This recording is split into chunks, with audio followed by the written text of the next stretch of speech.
I'm 30 years old and I have never met my biological father. Is it something that I'm hoping to do? Probably, yeah. But imagine finally meeting your father after 24 years. So yeah, ladies and gentlemen, I welcome you to Wendy's story.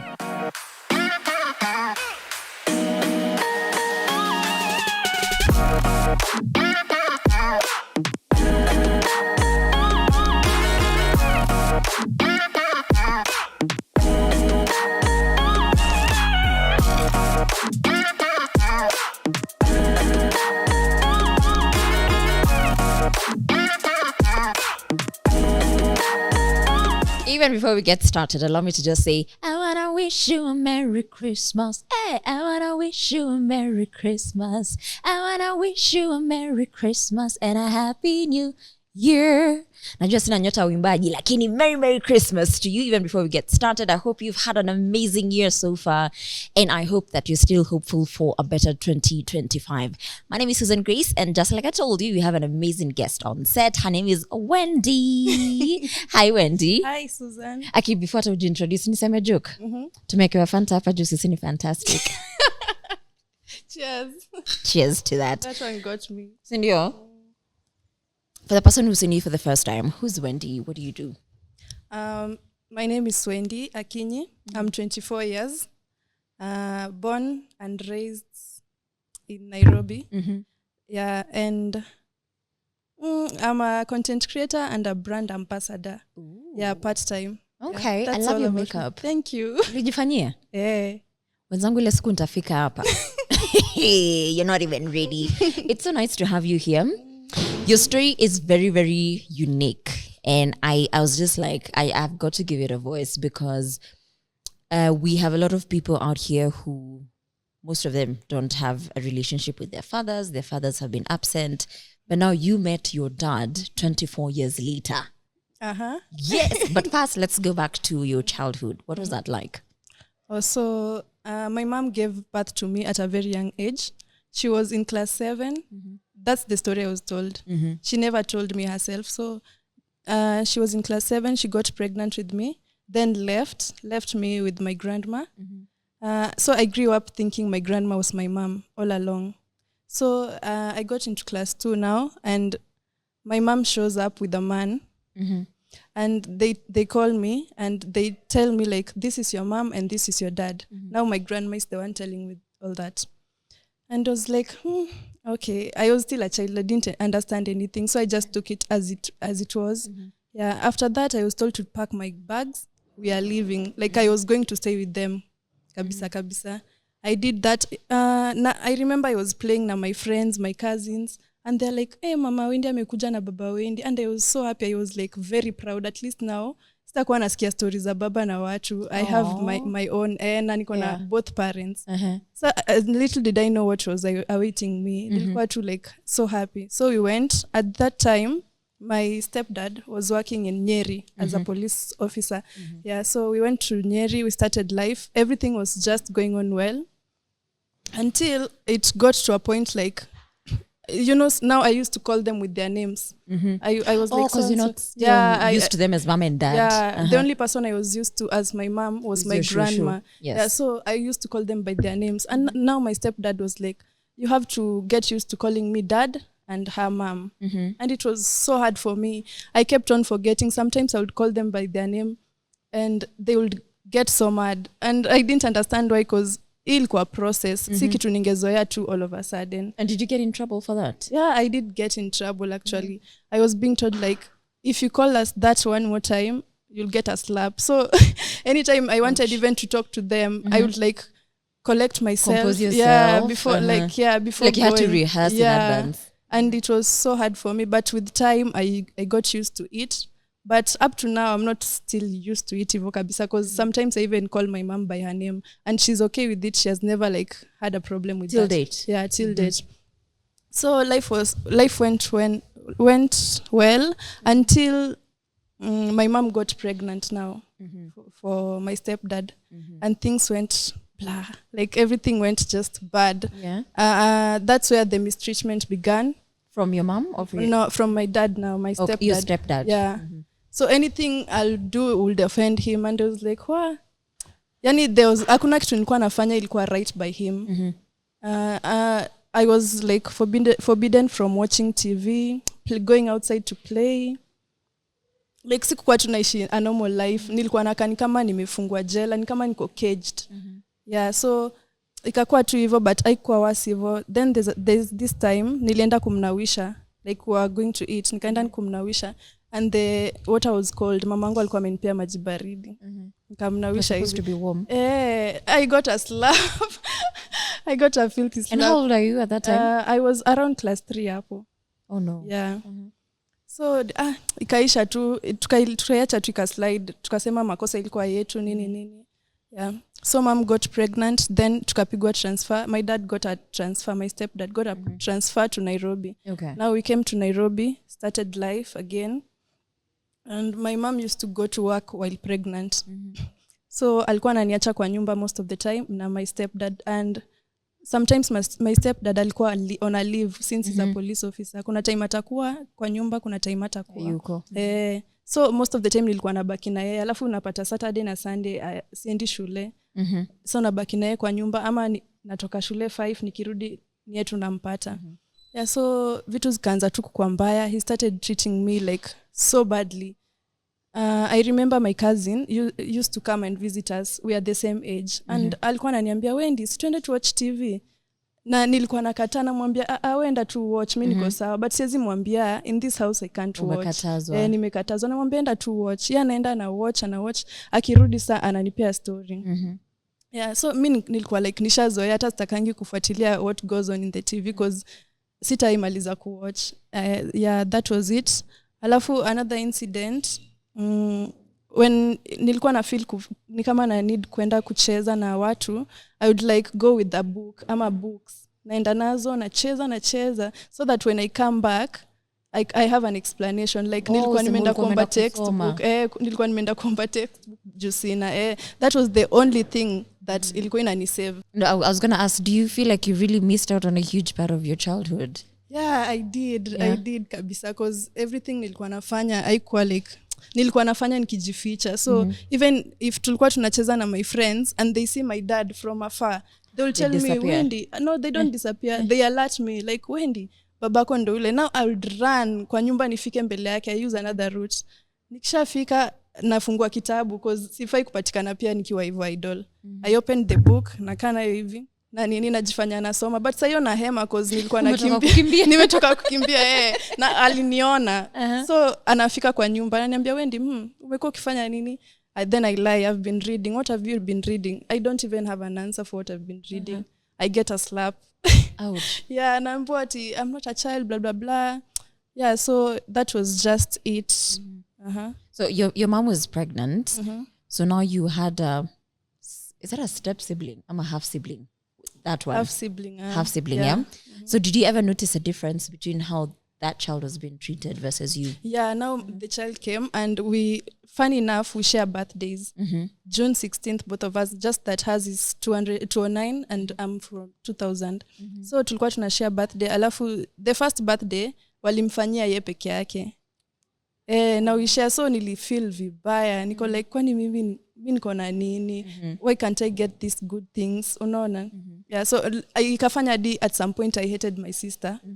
Yeah, like nimekuja kupenda sister yangu huku baadaye, and it's because I was convinced by a friend. Yeah. So it was so hard kuona like ana get everything she wants, and then mimi niko tu hapo like I struggle for the attention, for the love. So now meeting your father, this is after 24 years. Was it your idea?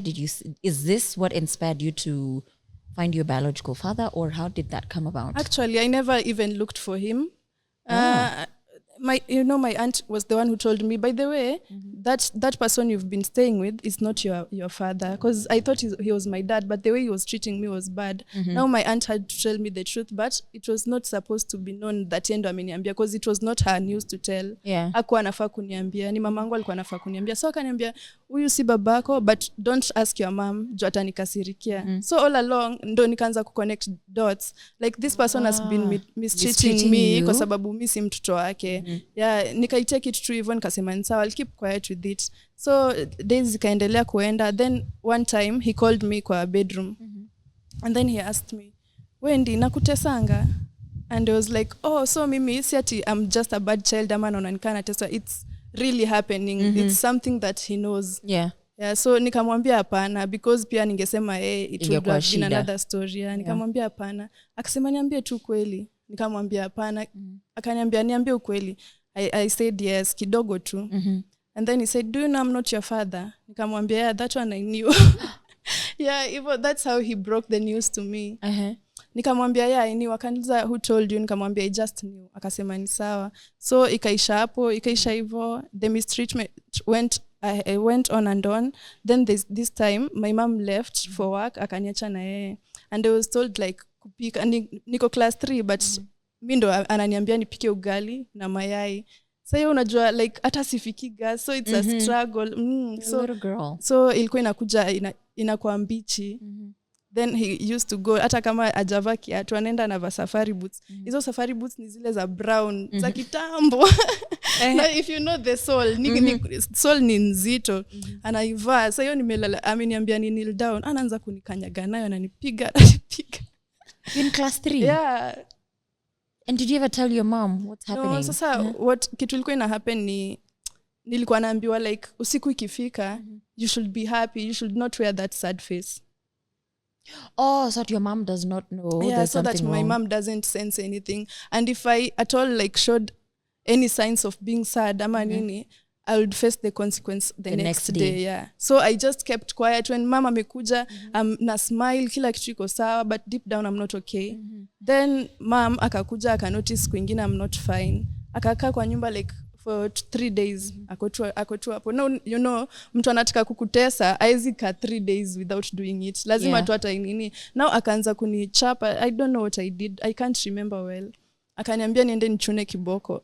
Nilikuwa najichunia kiboko by the way. Utapigwa nayo. Na unachagua nono. Ukikuja hapo na kitu kadogo pia ni shida nyingine. So naenda nachuna kiboko, nachapwa. So mom akanotice. Kumbe akanyamaza. She didn't ask my stepdad. Yeah. So usiku when they are going to sleep, now I hear noise from the bedroom. Like wanagombana and my mama akamuuliza, why do you treat her like that? Is it because she's not your daughter? Your daughter, yeah. So pia nikafilwa for once my mom ameni defend because all along amekuanga kinyamaza. So I felt like for once ana care nini. But hiyo question moja brought ilileta fight kubwa sana. Now coming to meet your father, how did that happen? So it's a long story. There was we are here a conference. For it. Na conference ilikuwa ina happen and my grandma and my aunt walikuwa attend the same conference. Yeah. So my dad was the person addressing those people, the crowd I mean. So akasimama akasema my name is so and so, and my aunt click to like I've heard this name before. Na pia the face looks familiar. Hata kama sikumbuki the face looks familiar. Akangoja conference ikaisha, he approached my dad kando. Akamuliza you so and so, yeah. Ulifunza shule fulani? Akamwambia yeah, I'm the one. And then my aunt told her I'm so and so's sister. Now my mom's sister. Yes. And my dad was like, where's my daughter? Where is Wendy? That was the first question. Yeah. And since like he has a wife, the wife was standing uko kando, and you know pia akionekana akiongea na msichana for long, pia it will bring problems. So akaambia aunti yangu, give me your number, I'll get back. So my aunt gave him her number. Yeah. Ndo akanitafuta. So before ni text aunti yangu akanikola akaniambia, guess what, leo nimeona babako nini. The moment ameniambia tu hivyo, tears zikaanza kuflow kwa nini. Like nilikuwa nasema because ilipata kama I've been asking God for a destiny helper, even if it's not a partner or anything. Nilikuwa nasema tu Mungu nilete to destiny helper nitochukue hizi mashida because I can't alone. And then I wake up naambiwa news yenye sikuwa expect. It's okay. So I was so happy, nikafeel ni kama kuna tu burden God has answered your prayer. So the first time you spoke to him, how was it like? We talked. I felt like he was my best friend. Hata kama tujaiongea, I was so open, nikamwambia things that are so deep. Yani I told her vitu from details. Yeah. From venye zilienda zikaenda, and alikuwa na feel vibaya. Ananiambia, why didn't you look for me? Nikamwambia, I didn't even know your name, nini. Akaniambia, I'm sorry, plus like ajakuwa in the country. Angekuwa maybe things would have been different. Yeah. Akaniambia tu I should take things easy now that he's there. Atatry everything to make up for the days that akukuwa. You know, most of the time when people have grown up without a father, they always assume the father doesn't want them. So for you, how did you feel your dad acknowledging that you are my daughter and he was actually excited to talk to you?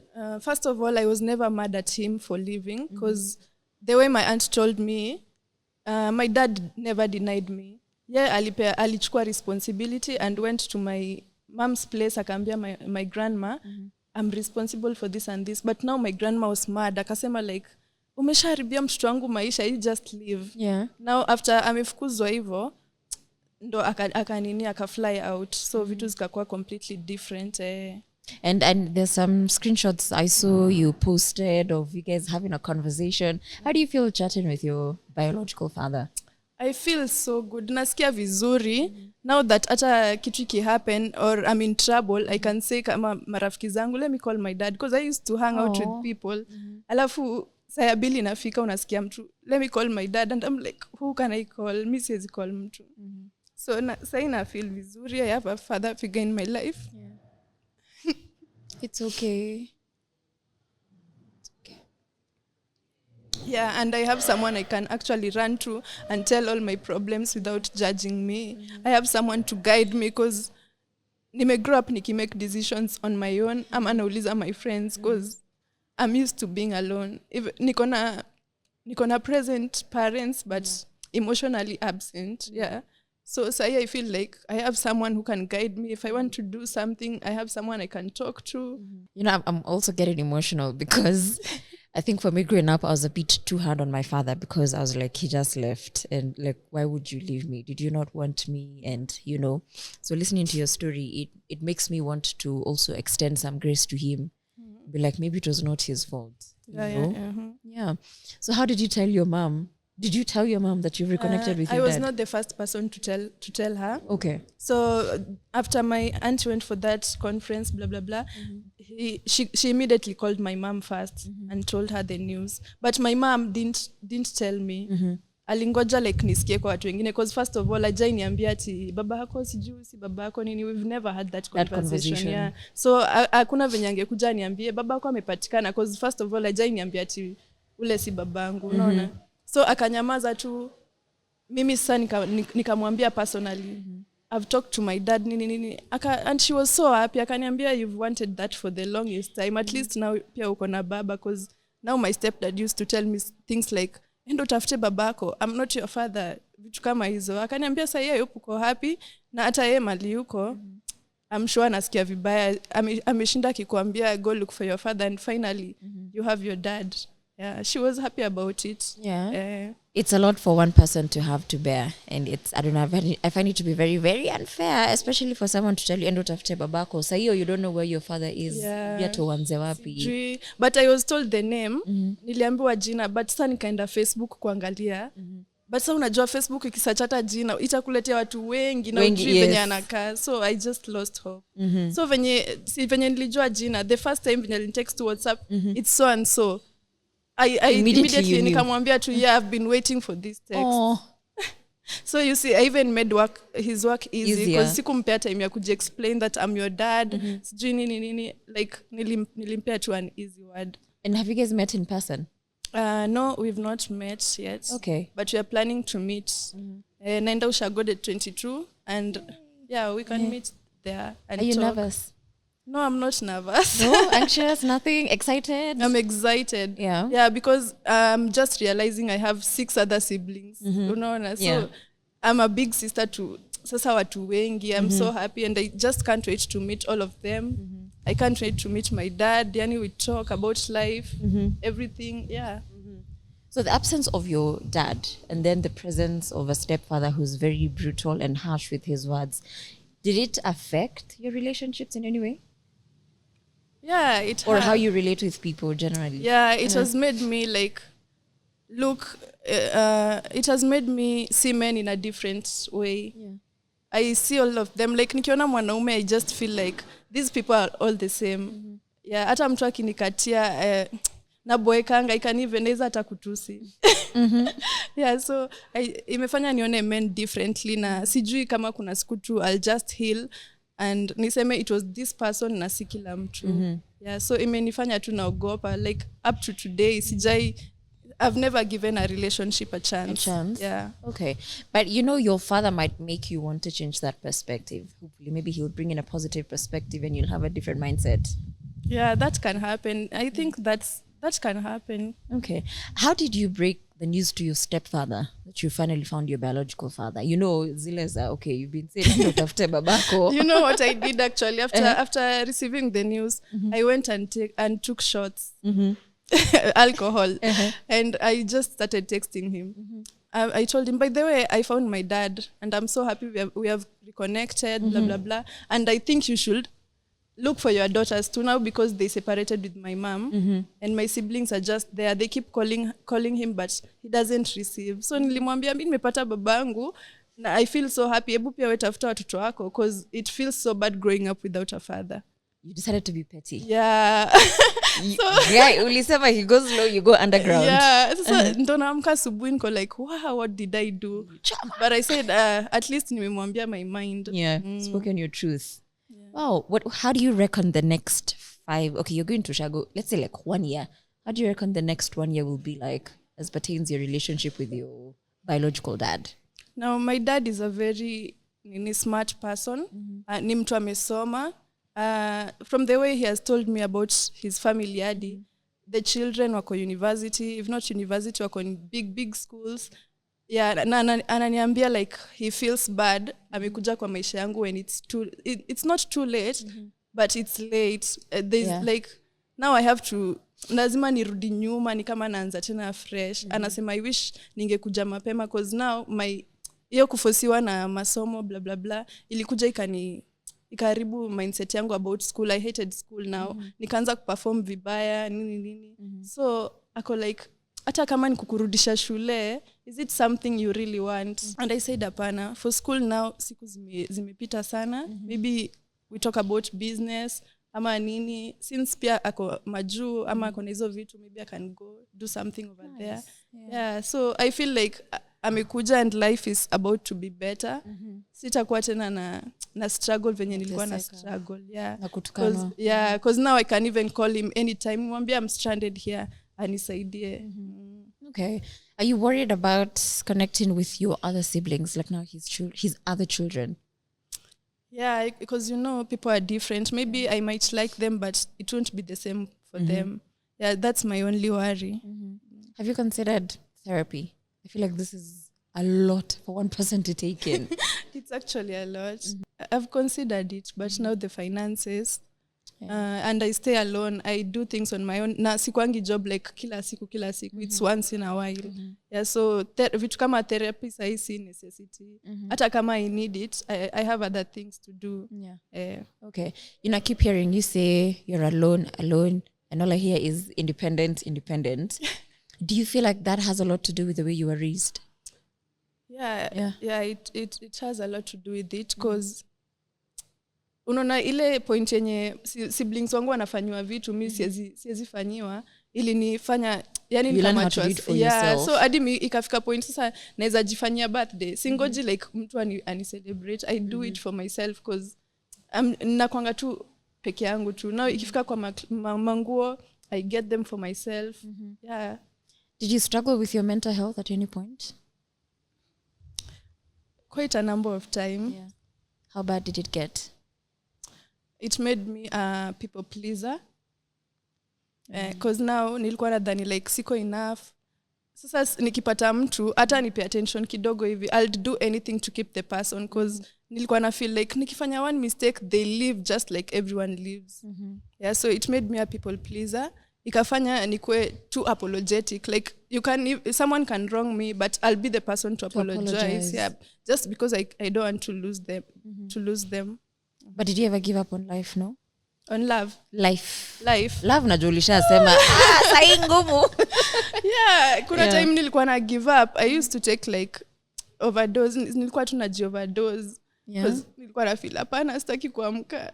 Like it was so heavy. Yeah, but as kukwa zina work. Because the Lord, you know, we usually say if God is not done with you yet, hakuna mali unaenda. Yeah. And I love that you're here. This is a depiction of strength, and I'm proud of you. Now let me ask you a very hearty question. Sure. If your dad is going to watch this episode, what do you want him to know? Looking at that camera. My real dad? Yes, your real dad. We're also going to ask about the stepdad, because I know he hurt you a lot. Maybe you may have something to say, but let's start with your biological dad. What would you want to tell him? I love him so much, and I'm so grateful because kama ingekuwa mtu mwingine, I don't think angenitafuta. Maybe angepewa tu hiyo number, I blush it because now he has another family plus 6 children. Ingekuwa mtu mwingine angekuwa like, I have enough children, why should I look for this one?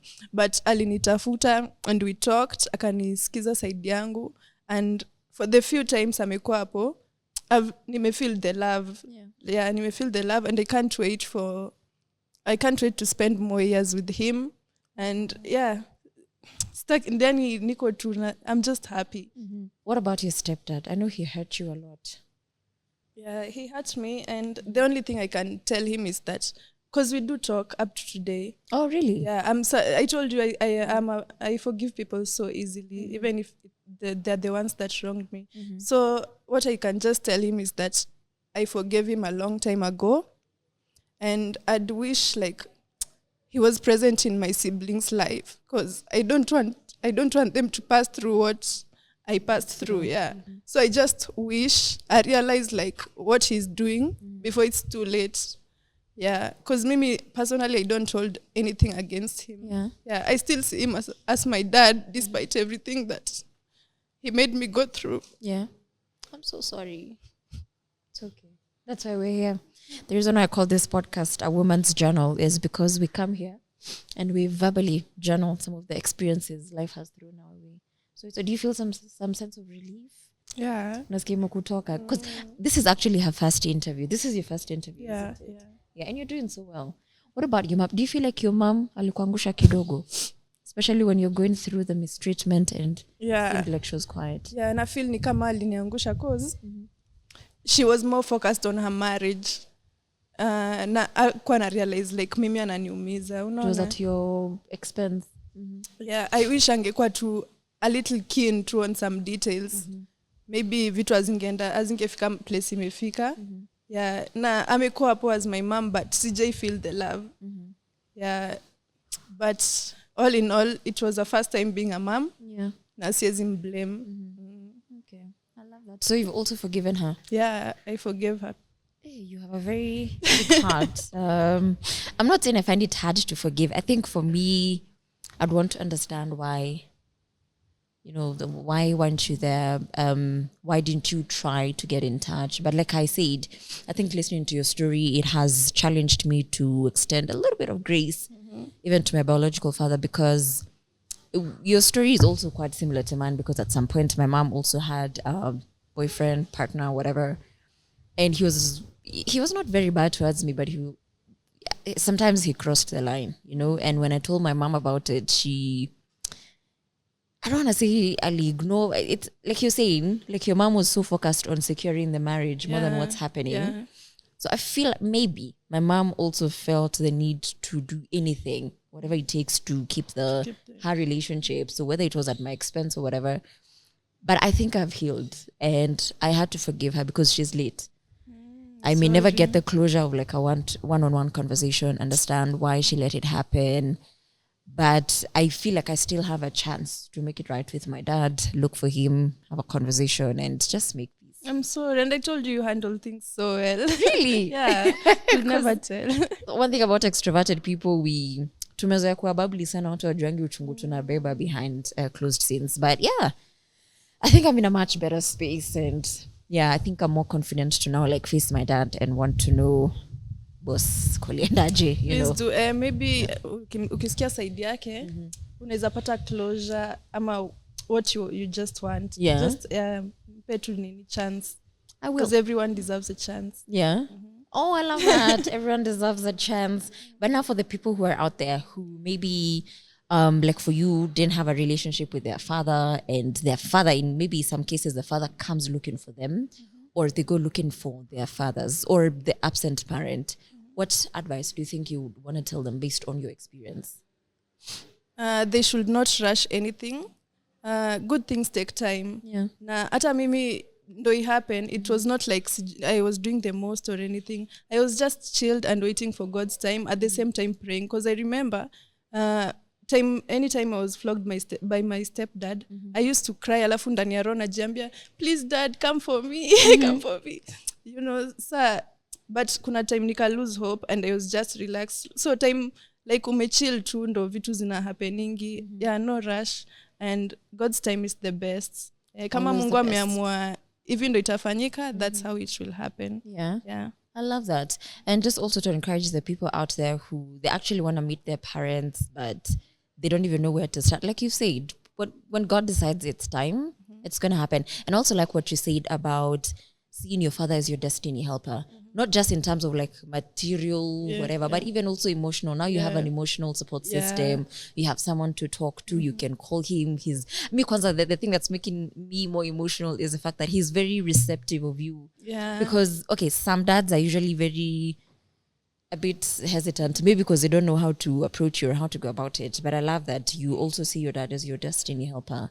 And I pray in due time, whatever your prayer is towards the relationship with you and your dad, I pray that God will grant the desires of your heart, you know. Okay. And God also says in his word, I forgot the verse, he's the father of the fatherless, defender of the widows. So he's kept you all this time. And I'm sure, and I hope that he's going to be the center of your relationship with your dad. And I wish you all the very best. Thank you. Send me pictures. I will. I would have loved to call him on set. He's a friendly man. Yeah. Ananitumianga reels as if we are best friends. Naamka I get reels zimefuatana hivi from him about to daughter na nini. Daughter na and dad. dad. And I just smile. I love that. You see, there are positive things that happen when it comes to reuniting a child and their father, because usually I think we have this perspective of it has to be dramatic, a lot of theatrics, a lot of back and forth. No, sometimes it is a smooth transition, like for Wendy. Yeah. I love it. I'm happy for you. Thank you. Nataka kutupatia any pattern shots? Maybe thank you for having me here. You're welcome. Yeah, sijai kuwa kwa any interview before. Yeah. And I'm glad at least nime experience my first one. And I hope by sharing this story, itasaidia watu wengine uko nje. And people should learn to speak up. Because mimi kujinyamazia imeni cost mental health yangu. Yeah, I wish ninge speak up mapema. Yeah. Maybe ingefika hapa. So people should learn to speak up, usijinyamazie. Yeah, and for those looking for their dads, it gets better with time. Na kama Mungu ameamua venye tu nimesema, it will happen. Yeah. Thank you so much, Wendy, for sharing your story. How can people connect with you on social media? You can find me on TikTok at Wendy Kikiiee. I have a YouTube channel too, the same name, Wendy Kikiiee. Is it K-I? K-I-K double I double E. K-I-K double I double E. Yeah. I'm almost reaching 4,000 by the way. I've put in so much work there. Yeah. Yeah, I see what you're doing. Keep at it. Thank you. Really quite consistent. Yeah. Instagram? No. Facebook? No. No. Hey, we need chancy. Just sometimes when I'm up to what's your Facebook handle, they're like, it's just TikTok and Instagram. That's how you know my years. But thank you so much for sharing. We're gonna finish. Unajua kuimba? So to see me nataka tumaliza na song ya Christmas, but it's okay. Next time. That was a fantastic episode. And all I can say is thank you so much for keeping us company. Once again, Merry Christmas and a prosperous 2025. I'll see you in the next episode of A Woman's Journal.